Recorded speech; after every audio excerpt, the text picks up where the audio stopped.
Good evening बच्चों। आज हम पैसेज 3 करेंगे। कल तक हमने पैसेज 2 कर लिया था, ठीक है, जिसमें 70 क्वेश्चन तक हमने कर लिया था। आज हम पैसेज 3 के बारे में सॉल्व करेंगे। पढ़ना चालू करते हैं। Travelling is both recreational and educative. मतलब कि ट्रैवल हम कुछ बेहतर करने के लिए और एजुकेशन पर्पस के लिए भी जाते हैं। जैसे कि ट्रैवल करने से, घूमने से हमें कुछ अच्छा महसूस होता है ना, रिक्रिएशनल होता है और एजुकेटिव होता है, मतलब कि हमें शैक्षणिक चीज़ें मिलती है। It has always been regarded as an important part of education. मतलब घूमना एजुकेशन का सबसे महत्वपूर्ण हिस्सा है।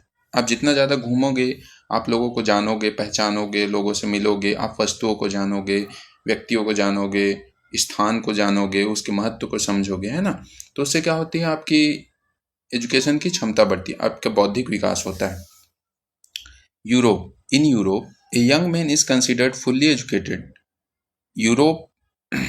यूरोप में एक इंसान को तभी हम एजुकेटेड मानते हैं when he has travelled through many countries of Europe.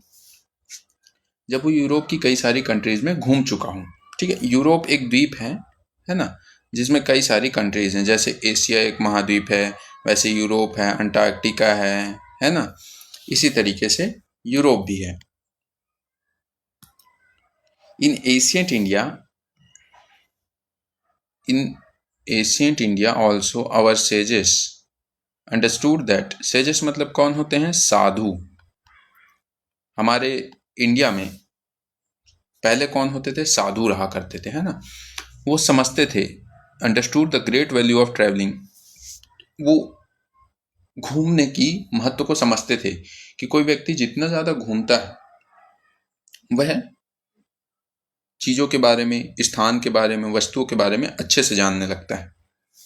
They made it a pious duty to visit various pilgrimage centers situated in different parts of the India.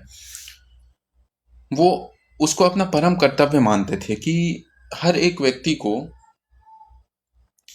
अच्छे अच्छे मंदिर, है ना, मस्जिद, गिरजाघर, है ना, चर्च, गुरुद्वारा, अच्छे अच्छे नेचुरल प्लेसेस, इन जगहों पर घूमना चाहिए। This encourage the feeling of oneness among Indians. और ये घूमने की वजह से हम सभी से जब मिलते जुलते हैं तो हमें एक एकता आती है, एक यूनिटी आती है। हम एक मतलब एकता का महसूस करते हैं, ठीक है। तो अब हम क्वेश्चन 71 समझते हैं। तो एक्चुअली में ये पैसेज किसके बारे में है कि कैसे ट्रैवलिंग हमारे जीवन में कितना ज़्यादा महत्वपूर्ण है, घूमना। It is important 71 it is important to dash if one wants to get real education. उसे क्या करना चाहिए? ट्रैवल करना चाहिए। Which one of the following word is synonym? Synonym मतलब क्या होता है? पर्यायवाची।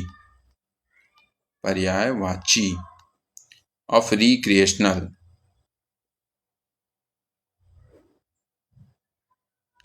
रिक्रिएशनल का पर्यायवाची देखिए, एजुकेशनल तो नहीं होगा क्योंकि एजुकेशनल अलग है, ठीक है। रिक्रिएशनल का हम पर्यायवाची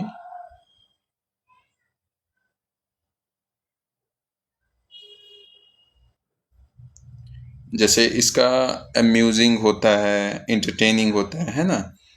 हम इसका मीनिंग देख लेते हैं। रिक्रिएशनल मीनिंग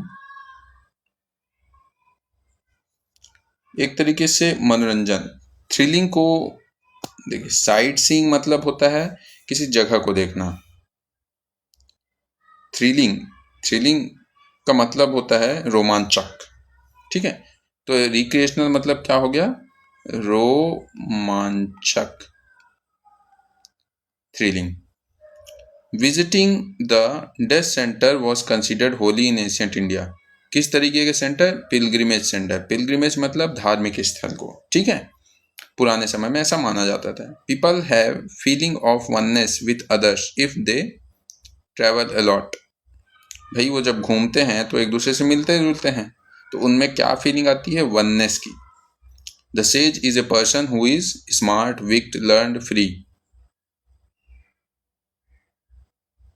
यहाँ पे आपको ना पैराग्राफ के हिसाब से पता करना पड़ेगा कि सेज का मतलब क्या है। सेज कैसा है?